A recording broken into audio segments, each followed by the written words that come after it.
Hafaday and welcome to GuamSportsNetwork.com. I'm Patrick Lujan and I'm joined today by the one and only John Tuck, Guam's first UFC fighter. Thanks for joining us, John. Thank you. We'll be talking about his fight coming up on May 16th in UFC Manila.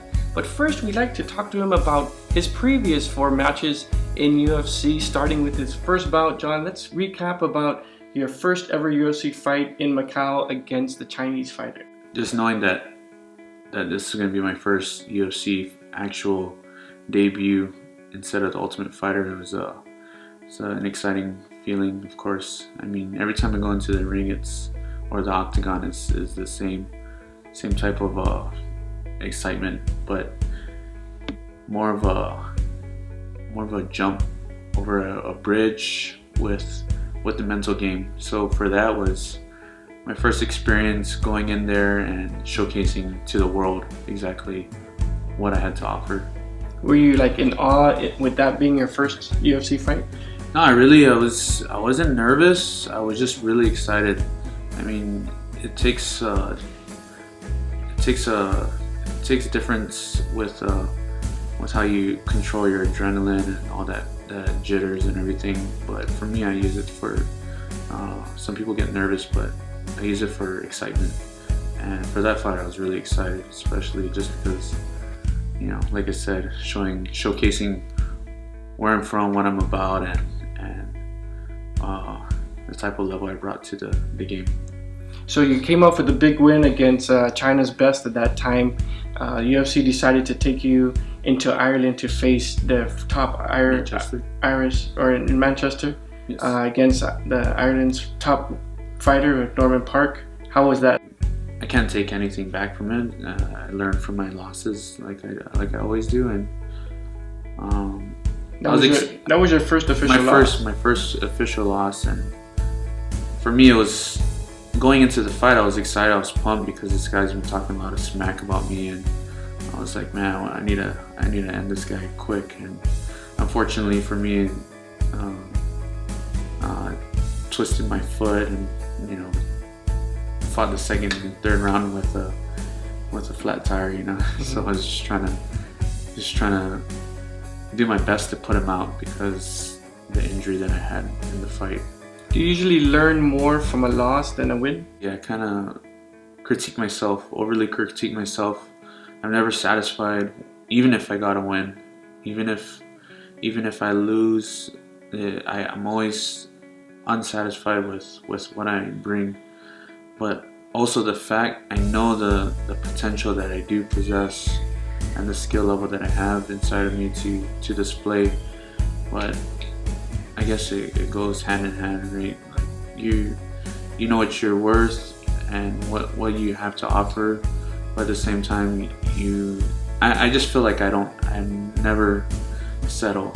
I'm not content with the type of fighting skills that I possess, and I always want to perfect myself to be even better because I want to be the world champion in the UFC.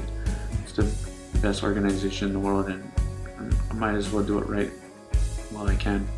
Absolutely. So you're coming off a loss from Norman Park. They set you up with Jake Lindsay.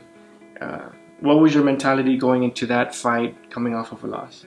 Fought in New Mexico, was high altitude, so we went up and did high altitude training in Arizona. And for me, it's like I broke another mental barrier with cardio because it just took me to another level. That because of the fact that growing up as a kid, I never really did sports, and so a lot of these things that I'm going through is just me finding out how much of a better athlete I can be. And I mean, the talent's there already, the skill's there, and as long as I'm even better athlete than I am, and becoming a world champion, it shouldn't be a problem. So the way you won that fight with the heel kicks, were you surprised that you won it in that fashion? Well, I was kind of upset because in the first round, the refs stood us up when I took him down, so I worked hard. We had a bit of a scuffle on top, and it dropped him. I think took him down, and was in half guard and was trying to work position. The ref stood us up, And right there, I could have probably ended the fight sooner than than I had. Ended up in the third round. So that taking that into second round and then third round, I mean, I hit him with really hard shots, and I know he wasn't, you know, I was like, man, this guy's taking my shots, but I seen him having hard times breathing and everything. So me using the heel kick, I was just using it to set him up with a rear naked choke. And I mean, I do it a lot in training, so I know what kind of damage it does. So I didn't expect anything less. So you rebounded well with another victory. At that point, you're 2-1, and they set you up with a young kid, 21 years old, Robert Lee.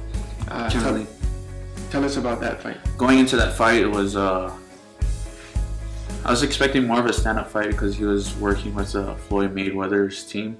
So I was like, okay, you know, maybe it was my fault that I wanted to strike more, and because, you know, a lot of people haven't seen my wrestling, and it's, you know, it's I still got to display that in the future, but I wanted to trade with him even more so because I wanted to display the stand-up skills that I possess. And, you know, if I went to the ground, then I'll use my jiu-jitsu for me to see what I was dealing with in that third round, because of the fact that blood was spilling out into my eyes, and it's my first time I ever dealt with blood in my eyes, and it's like Mugu 10 times.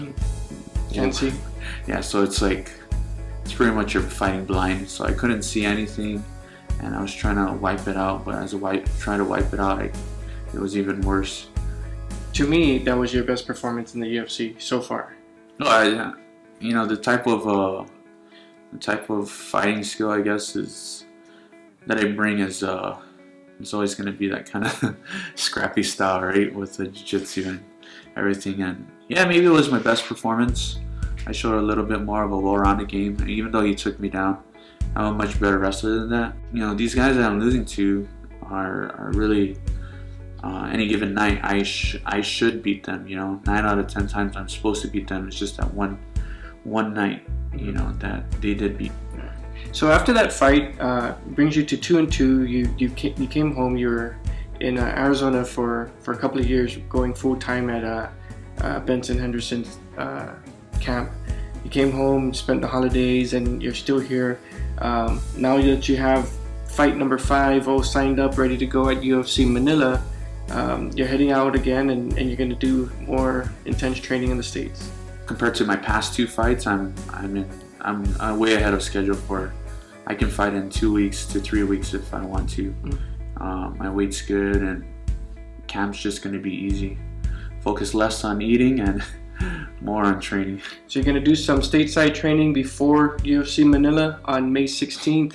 Last time you fought in Manila, it was PXC. You have a lot of fans there, close to home. A lot of the Guam fans get an opportunity to come out and watch you fight. You know, Manchester's far away, Macau was a little bit of a distance, and New Mexico. So this is the closest to home that you're gonna get to showcase your skills in the UFC. Yeah, it's funny because I get a lot of love everywhere I go, and people always try to reach out and support.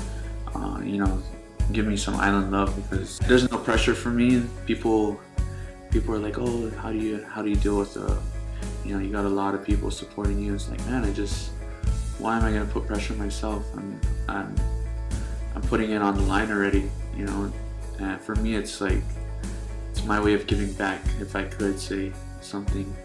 And I'm just excited, really excited. I mean, I fought in Macau, it was close. A lot of people came from Guam, and I was even more excited for that one, and now I'm even more excited for this one in Philippines. Well, that's John Tuck. He's getting ready to fight on May 16th in UFC Manila, as well as John De Los Reyes, our other Guam UFC fighter. He's also on that card. GSPN will be there.